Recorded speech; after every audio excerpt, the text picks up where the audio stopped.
Welcome to the Soul Surgery Podcast. My name is Nikki Clinch, and I am your host. I am a maturation facilitator, teacher and coach, integrative holistic health counselor, breathwork facilitator, and author.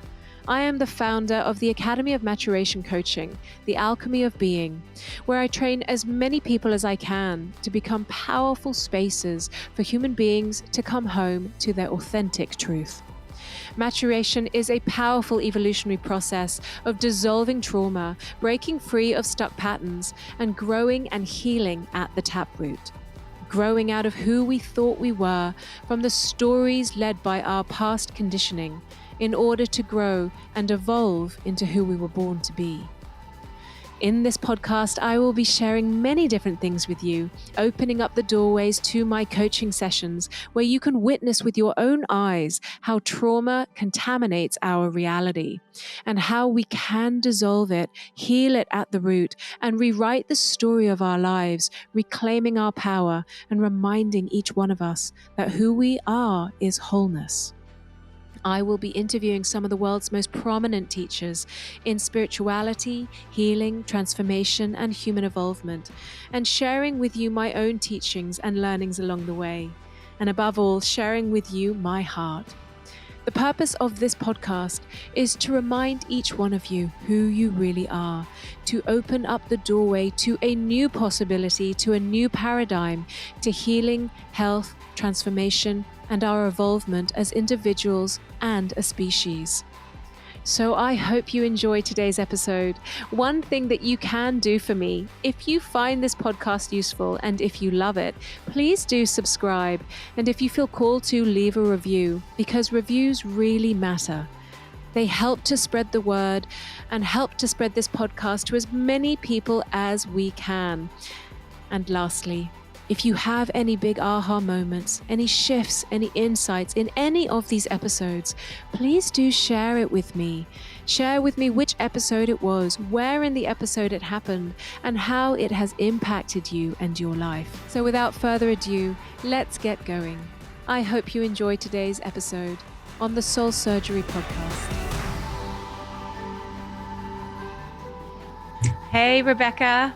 Hi, Nikki.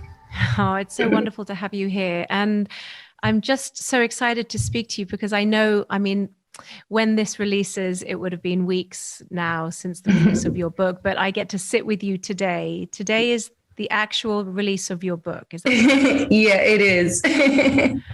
But as you know, like when you write a book, it's a long process. And so it's so hard to know the moments to celebrate. Did you find that? Yeah, I feel like I was in labor for like 2 years. Totally. And then I gave birth. Yes, exactly. And was birth the day, or was birth just like the edit? I haven't released mine yet. I haven't released mine yet, so I'm still in labor. Oh my God. Yeah. But I think it's like multiple births, like with the edit process, the content edit, then the copy edit, and then oh God. Yeah. So many births. Well, I want to wish you happy birthday. So happy birthday. Thank you. For Led Us to a Starseed. And thank you for giving us time today, particularly today, because I'm sure you're super busy today. Mm-hmm.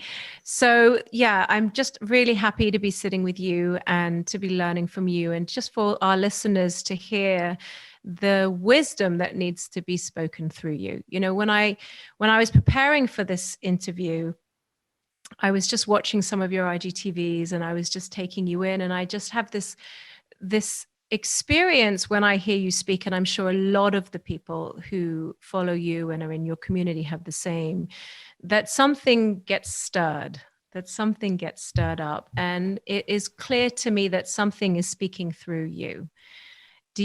I guess you live there.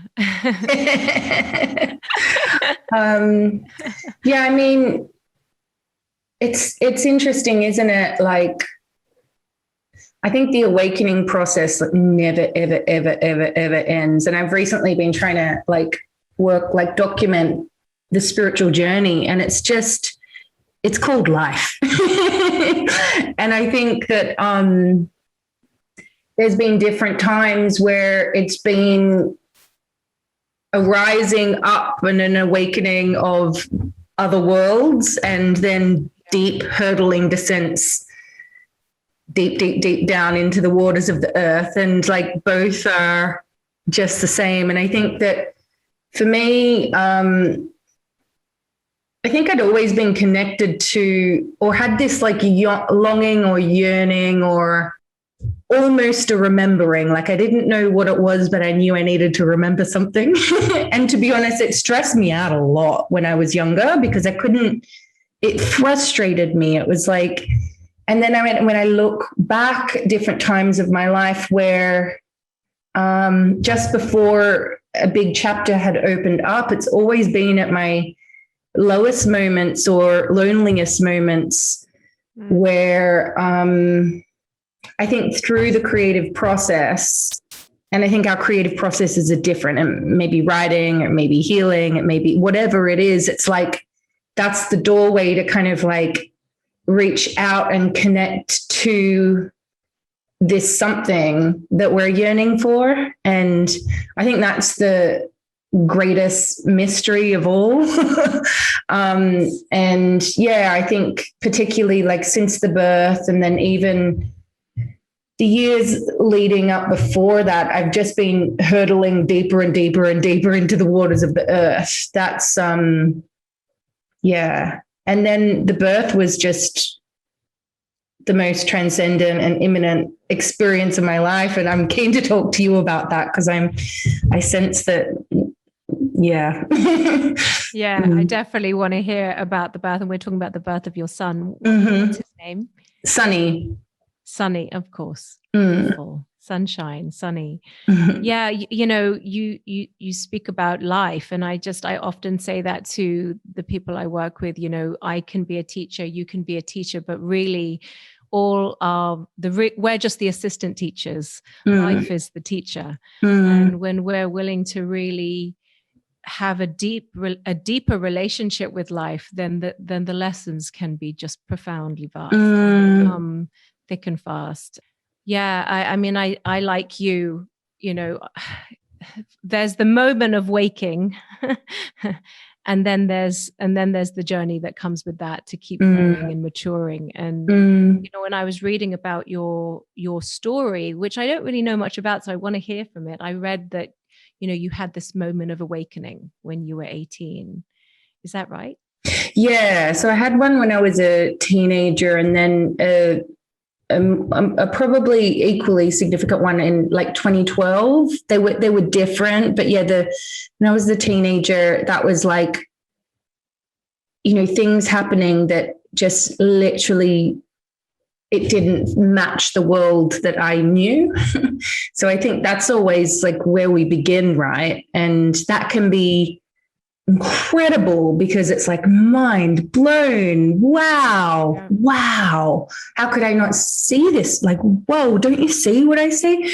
And so I think often when we do go through awakenings, I think in the particularly New Age world, we can talk about awakenings as in like, it's this thing that I experienced and isn't it great? And I want more of it or whatever.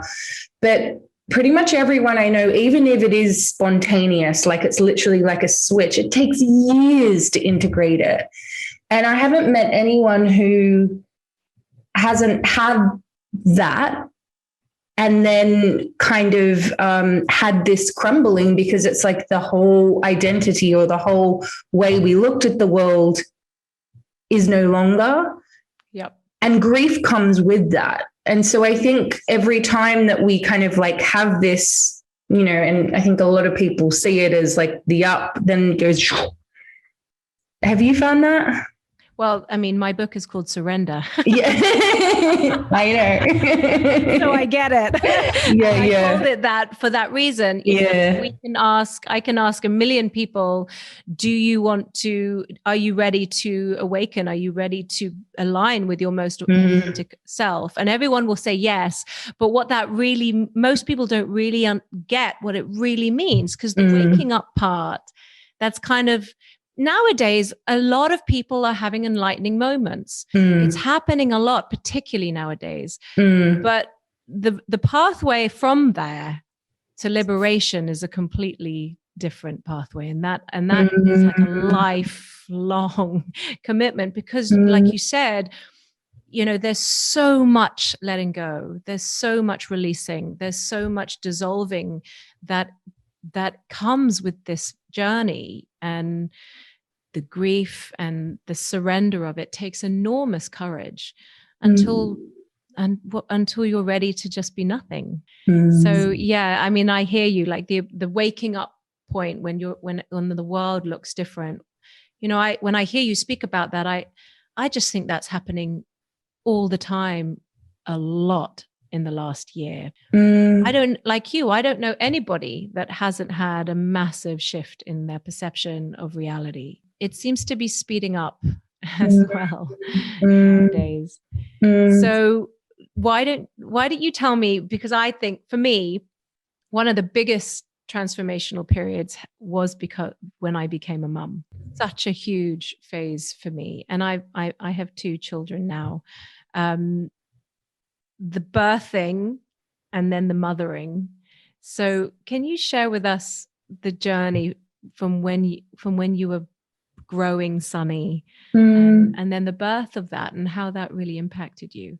I wasn't 100% certain that I wanted to be a mum. I thought I would, but it wasn't like, I was afraid that it could stop me from creating and doing the work I came here to do. And now we know that's a ridiculous thing to say, because it opens it up even more. Yeah, deepens it. But I definitely had a lot of fear around birth that I had no idea. I had no idea about. And so when I got pregnant, I just moved to Glastonbury. And Sonny came very quick after that. And during the pregnancy, it was such an initiation in myself. I didn't expect it at all. The main thing for me was around, it really taught me how to trust my body intuition, which now I teach intuition. I could have taught someone how to trust their body intuition, but when it came to the physical, like the body and what to eat, that type of thing, and boundaries and all of that, it was very subtle, but I wasn't the best at it. And I had no idea that I wasn't until I was pregnant. And I kept on going to different appointments, and I kept on being put into these buckets, whether it's I had gestational diabetes, or, you can do this, you can't do this. And I think it was this, it's the part of, I think, initiation into mother is like to take responsibility for yourself, but it's really challenging when you've not experienced this thing before. So of course you're going to look to others, and these people are expert, like listen to them, all of that. And so it was this kind of push-pull dance that I was doing. And the invitation constantly was like, no, trust yourself, trust your body. You know how to do this. Like when it's a yes, it's a yes. When it's a no, it's a no. And I was actually really, really, really private around the pregnancy. Like I didn't announce it until about 7 months. And then when I'd like run into people of the street, like say people I didn't know, I would like, if they said, "Are you pregnant?" I like wanted to be like, "That's none of your business." Like this fierceness came out of me that I'd never experienced before, but it was this real fire of boundaries, and I didn't let anyone touch my belly, not in a horrible way, but in the sense of like, no. And it was like I was protecting my son, but then I think also myself in default. And I think since then I've discovered how, it's, as a mum, sometimes it's actually easier to do for your child what you might not do for yourself. And then you're like, oh, okay, I get it now. And so I ended up working with this incredible woman called Binny Dansby, who her thing is well, she did the first water birth in America. She's in her 80s, and she used to drive around the country with a bathtub in the back of a car to births. That's what she would do. But her work is also around healing our own birth. So us as adults, like this is the thing that we've all got in common. We've all been born. And so I'd had a couple of experiences around like re-experiencing my own birth, but without it being like something I was working on. So it said to me, okay, there's something here to look at. And so I had a couple of days with her in Oxford where she was living, and she ended up just becoming a really dear part of our lives. Yeah, she really led me through facing all these fears that I think I had, I think it was intergenerational. I'm not sure if it was soul level as well, but it was really deep. So I did a lot of work in the lead up in that sense. And then she had said to me that it's because in my mind, I was like, birth is the most agony you will ever go through. It is dangerous. Like these are the programs that I didn't even realize I had within me. And so she was kind of like inviting me to see a different point of view. It's the most natural thing in the world. It can actually be ecstatic. And that just blew my mind. And so I've been really working with for quite a while. Marianne Woodman spoke about this, and Jung spoke about it as well, of, the conscious feminine holds the tension of the opposites at the same time. So I was really working with that. And I think that's definitely what I experienced in the labor, where the agony and the ecstasy, they're not actually the opposite, even though they are. It's like they're kind of like together. And I think the same with the transcendence and the immanence. They're not, they're coming towards each other. Mm-hmm. And I think that's what the birth taught me in a physical way. I'd never, ever, ever, ever experienced anything as physical ever.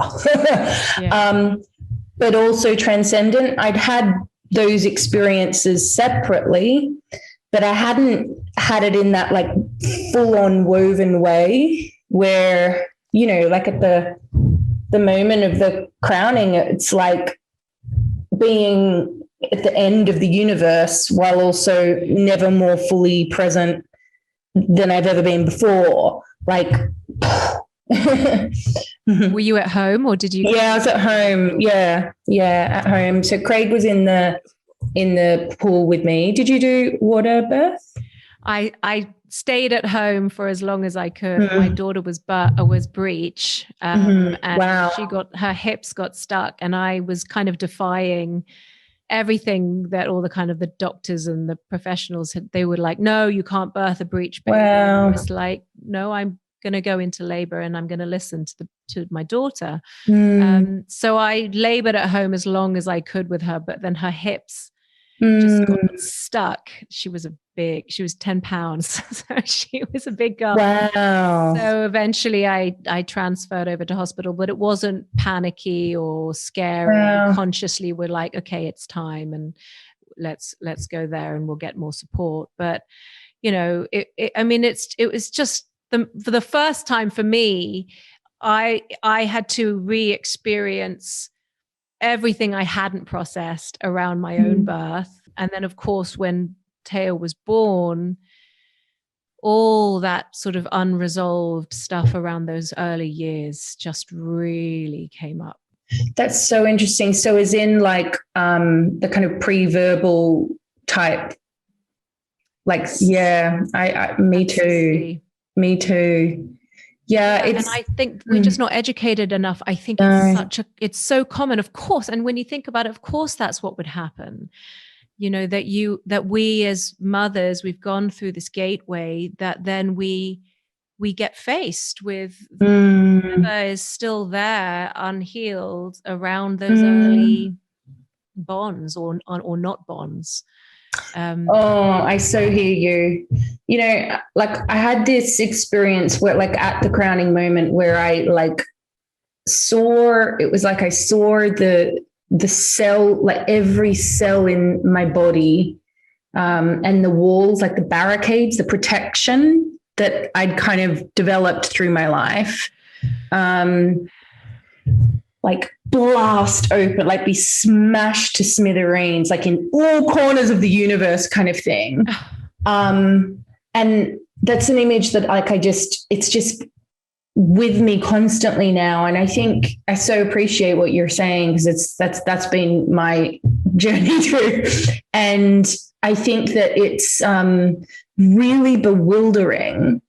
And it also makes sense. Like with that visual of like all the protection, all of the ways of being that we've created, yep, because we needed to, but then in order to cross the threshold, with those things being blasted open, it's like they're just there. And then, I mean, I guess that's where the reparenting comes in. But I think that particularly my experience has been like, it didn't come immediately. Like there was definitely like waves of emotion and stuff. And maybe just the sleeplessness meant that I wasn't able to even like think straight, because you just like feed the baby, you know. Yes. But I'm looking back, and definitely within the first year, that's where it emerged, like it was like a full-on syllabus. And like, but I've kind of been struggling to work out what is 2020 lockdown and what is becoming a mum. Like, I don't know which bit, and I'm sure that's impossible to know. But yeah, definitely these, like, I want to say illogical yearnings from within. And once you understand that, oh, that's the you when you were 6 months or a year or whatever. And at that age, that's before logic and reasoning come in. Yeah. But it can make you feel like you're going crazy. Yep. I think what you're speaking of, is it pandemic or is it motherhood? I think I mean it's both, and it's just happening as a double whammy for you. I mean, I think the whole experience of this pandemic itself has invited more and more people to be either be forced or willingly drop into those places of yearning that we use our life to distract. You know, all the stuff that we do that we think defines this thing that is called life just got taken, and suddenly everything gets quiet, and not a lot of people know how to be with themselves. And when you're forced to be with yourself, you realize there's quite a lot. There's quite a lot in there, and underneath is this real yearning and loneliness, and the kind of the longing for something, but you don't quite understand what it is. And in motherhood, as you're speaking, I just realized, you know, when you, particularly with your first child, it is different with the second. You're kind of seasoned, but with the first one, you know, you experience a love like nothing. I mean, I've never experienced anything like it than I felt with Taya, and that love for me reactivated how pure the love was that I felt for my mum when I came into the world. And so that kind of reactivates everything around that pure love that either wasn't met, wasn't honored, or wasn't seen. And so, you know, there is an invitation for healing and transformation. And of course, I mean, I believe that, you know, the babies choose us. They have their own lessons, but they also bring an invitation for transformation for us too. I so resonate with what you're saying about that. Yeah, that divine love that you, you know, when in the first like 9 months after Sunny was born, I just kept on, I couldn't work out what it was that was like ripping me open so much, because it was, and it's those opposites again. It's like they're at this immense love, immense agony, boom, smushed together. And I'm like, what is this? And it did, I began working with, and I want to say the inner child, but I feel like even saying that phrase doesn't, do you know what I mean? It doesn't, deeper. It's deeper than that. It's like the newborn within or something. I've been really I think it's actually the core of humanity. Like I think at the core of humanity is, I mean, I teach this in my training with my students. Inherently all human beings are love. And we want to love, and we are love. But when we come out of that kind of newborn baby bubble, what we start to experience is that love comes hand in hand with loss. You actually can't truly love without simultaneously opening yourself to loss. Right. You can't actually live without simultaneously opening yourself to death. It has to come hand in hand. And I think really at the core of it, that's why to love that deeply, it's like you open at the same time for this unbelievable depth of pain that maybe hasn't been felt. And that's why it's a gift. It doesn't feel like a gift sometimes to open to both. And that is what you do in the birth as well. In the moment of transition, when you actually think, and you're like, I'm going to die now. I've got to go. I got to get out of here. I'm done. It's like that midwife's going, you're ready now. You're like, I know what you're doing. Shut up. Like, I'm done. And it's like, that's the moment when you can actually birth. But that's you think you're going to die. Because you're letting it come through. Because you're letting it come through. It's the same when you're going through your own awakening, another phase of your awakening. And the very moment that you are awakening to a new phase of your consciousness, something in you dies. Yeah, it happens it's simultaneously. true. You can't have one without the other. Right. Yeah. So after the birth, I began, probably after about 3 months, I began just going on walks on my own. It was like, that was my thing I started doing. And I just kept on going past as a particular, the mother and child, like as in Mother Mary and all the different mothers and childs. Like I've always been drawn to that kind of iconography without actually kind of connecting it with mother and child. I always saw great mother in us.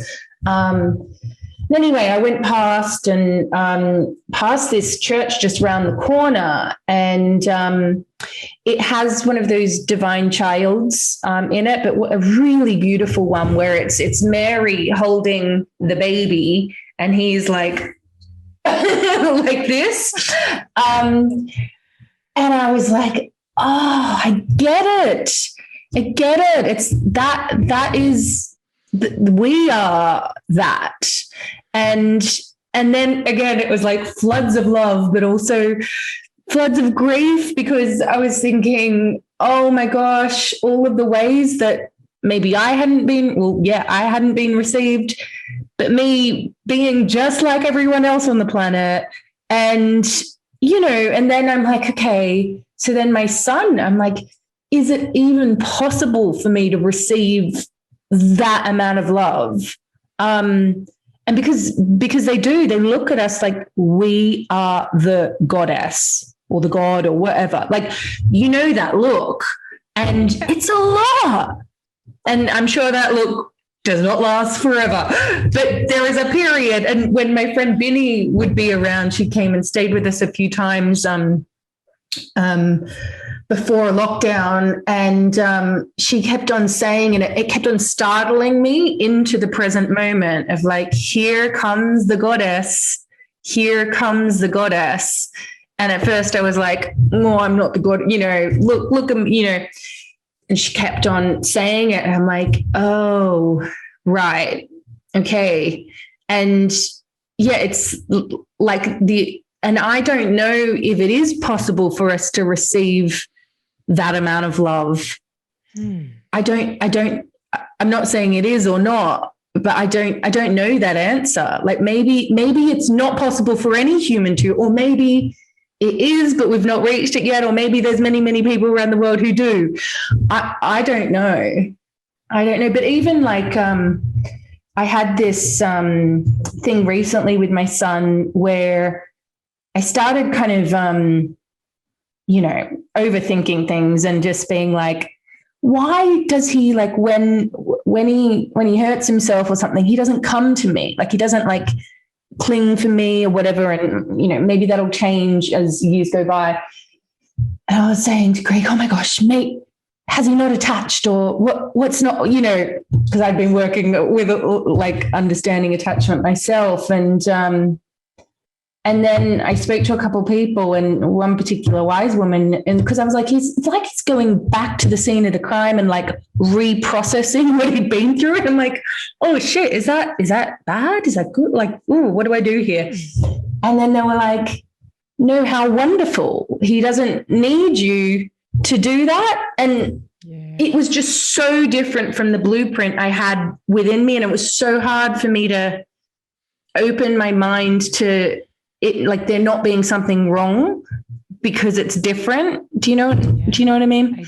I do know what you mean. And I think also, I think the generation that are growing up into our world, I think that the generations that are coming and the generation of our babies are just becoming more and more conscious. I feel like they are wise souls. Like when they have so many lessons to teach us, and they don't fit in the boxes of the world that is kind of dissolving right now. They don't fit. When I look at my children, they don't fit in those boxes, and I can see them carving new pathways. And I guess our job is to guide them, because really that, if we do our job well enough, they're going to be, they get an opportunity to grow up into a world that and create a new path rather than fit into any of the boxes that we kind of looked at and go, well, I don't fit into any of those.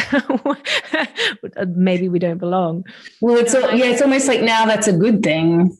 Well, exactly. It seems like that's happening, right? Yeah. It does feel like it's happening. And it's as we were speaking, if you look at this year, it's been both painful and mind-blowing at the same time.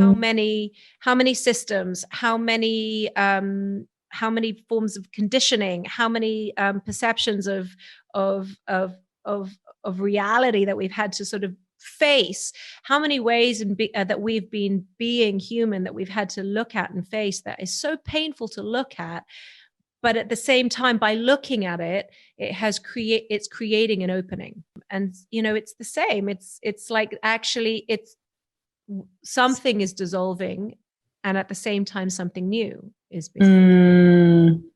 Following on for this is a kind of a perfect place to come in. I want to hear about your new book, Letters to a Starseed. Firstly, how did you come up with that name?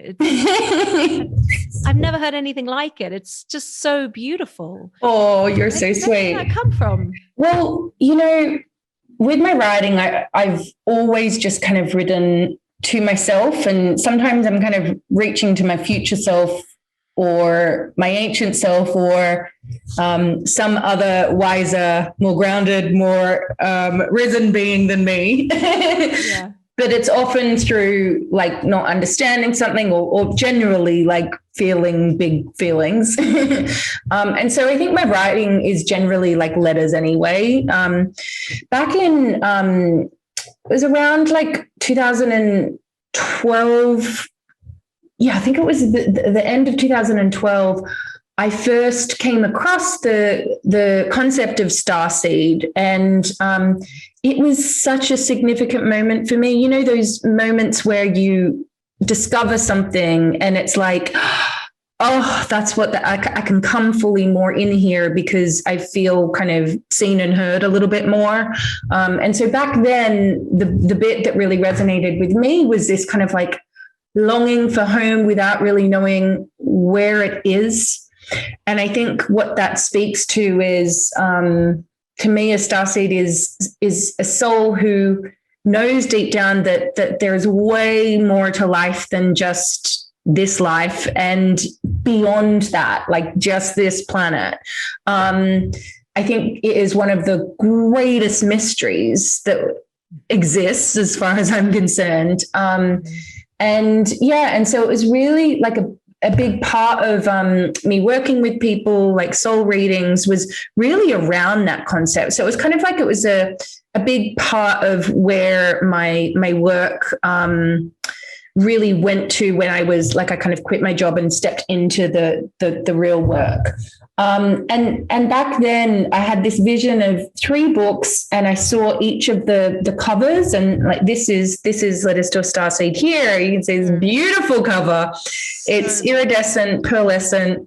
And so I saw that. And so I knew it was going to come. But then each time, you know, what it's like with the creative process, you get the whispers and you know when it's time and when the energy's there and when it's not. And every time I kind of went with that, because I did pitch it, and it wasn't like, it kind of was like, yeah, we'd love you to write that. But it just, another project always came in its place. And I'm really glad that it didn't happen then. The energy wasn't there, because 2017, I was doing my bhakti training, and that's when I really began. I experienced this. It's the only other time I've had like physical and transcendent together. So I had this really initiatory experience. It was like being taken into the center of the earth, into the arms of the Great Mother, and it's like the sweet waters around there, and was surrounded by the grandmothers of the earth. And it really was this like descent, and for your language, like surrender into the physical, into I guess the sweetness of life as well as the agony, because I saw the opposites, and I saw the souls coming in and leaving like in a breath. Like it was just like a moment, like that. This life was just fleeting, really. And I saw every single soul that came in and out, like how much we struggle and how incredible it is as well. And so that was really when I began working with the opposites and holding the opposites, and how in order for us to experience the extreme joy, we need to have our heart open through the grief as well. So both come hand in hand, and that one of the most courageous things that we can do is to find a way to stay open, to breathe through the agony, which again, I didn't know at the time, is one of the teachings of birth. Open through the contractions, breathe, just open, let the birthing energy, which exists. The birthing energy is a thing that exists in life itself. It's what tells flowers when to bloom. It spins the planet. You know, it's within all of us. And I think it's certainly within us too. And so anyway, so that kind of happened, and I was actually writing a different book, which I'm still writing. It's a long process, this one, which is really about returning to the earth, and I began writing it. It's about initiation to life and death. It's like big, so I don't know.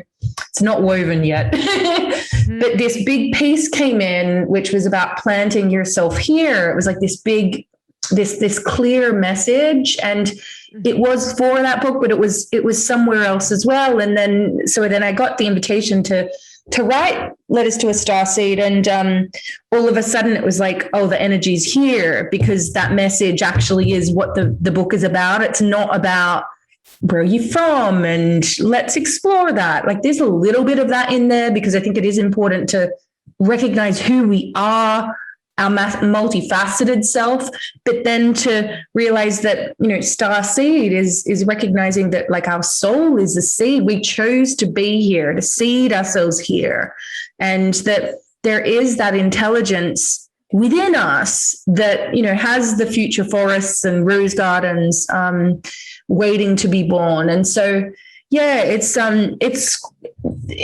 like my normal books, the short chapters with lots of like soul inquiry and call to action, but quite a lot of poetry as well. So yeah, that's that. And yeah, like you were saying, it's the only book I've written where it was fast. I got asked to write it in September, or probably August. And yeah, I wrote it. It was, well, the draft bit, not the, as you know, the other parts of the process take a long time. But it was like 11 weeks, which my process is not like that. I'm normally like, I spend a lot of time in the copy edit because I'm a perfectionist, but yeah, it was quick. I think a lot of the writing I had touched on before, so I didn't have to, I wasn't like creating completely new concepts, like it was like concepts being woven together. But yeah, that was really surprising. And to be honest, a nice change for the process, because I think my books normally are long labors. Yeah. How about you? Mine. I had a similar experience to you. I'm just thinking of Michelle. How many authors she must have this similar experience. They actually signed me to write another book. Really? Yeah. They signed me to write this book, a book called Warrior Woman, which used to be my brand.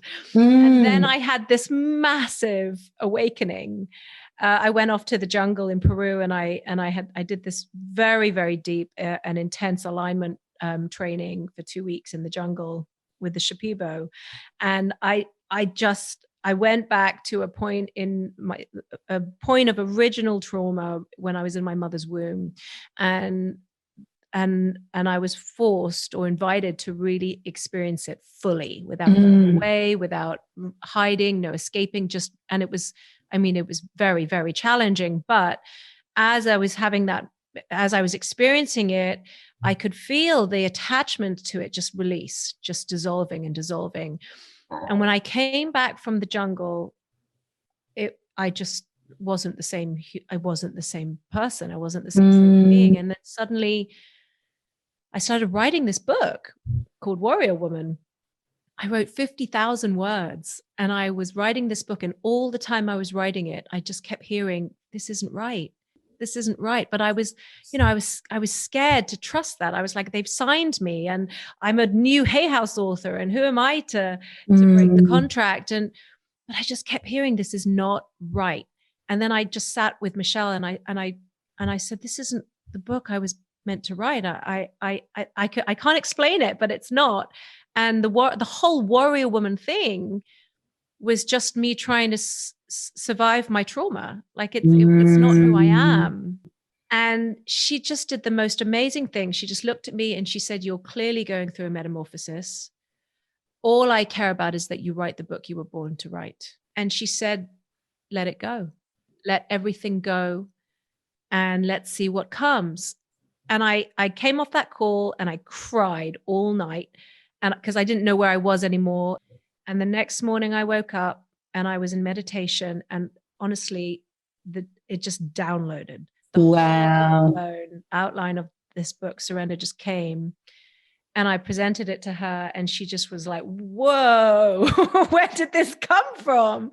And I'm like, this is the book I meant to write. And I didn't know a pandemic was coming. But now I look back, I'm like, oh, this makes a lot of sense now. Wow.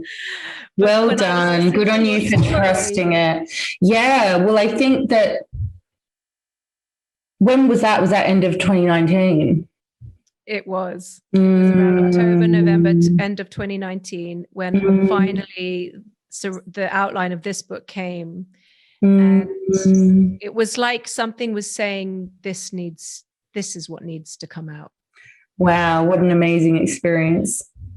I mean, that's how I felt when I was researching into letters to a starseed, and also listening to your story around it. And I mean, I haven't read it, and I have just ordered it, but it was like I looked at it and I could feel it. And it was like, oh, this is what needed to come out first. This is just this time where we are, where humanity is. These are the messages. I mean, I just want to ask you, when you say plant yourself here, what do you mean by that?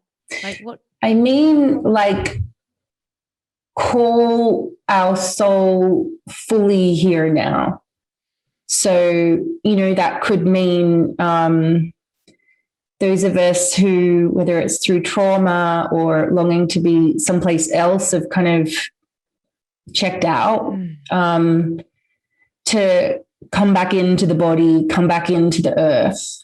And yeah, to trust the seed of the soul, to be here now. Because I think that, I know that like this time has been predicted by so many mystics through the ages.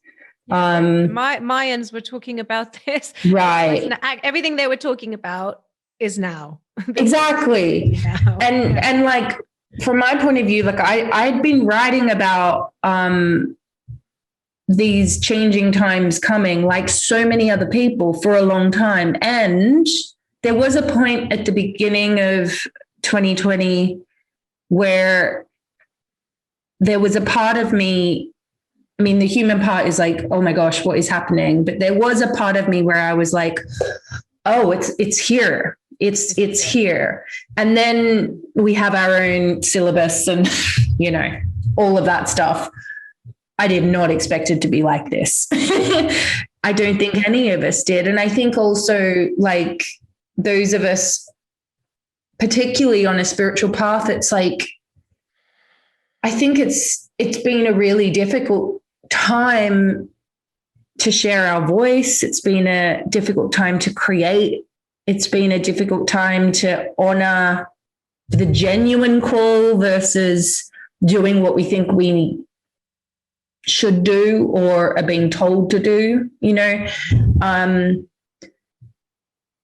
It's a time of such division that it's like you have to be this or this, and there's no in between. And so, yeah, I think the plant yourself here bit message is kind of speaking to that as well.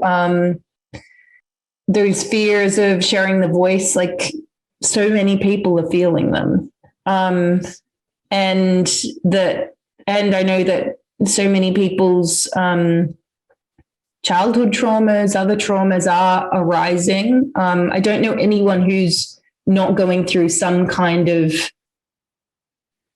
having to descend into that. I mean, there's nothing more triggering to somebody's unhealed wounds than an actual threat. And I think also, like, we know how much we've been for millennia just disconnected from the earth. We've built a world on top of the world. Yeah. It's so painful more and more nowadays when you say things, when I hear things and I feel it. I mean, when I read plant yourself here, I felt it in my body and I felt it in my being. And I've been really having a lot of these same conversations, this disconnection that we've had with nature, the human disconnection. And, I went and I looked up the word nature in the dictionary. Have you ever looked it up? I have. Humanity is not there, is it? It literally says not humanity. Yes. Yeah. Everything except human beings. And it's like we've been conditioned. It's actually put as fact that we are separate. I know. From nature. And it just says everything about how we've lived here and also what we're being forced to face now. Right. Right. It's like, this is the reckoning time. Yeah. And recognizing that,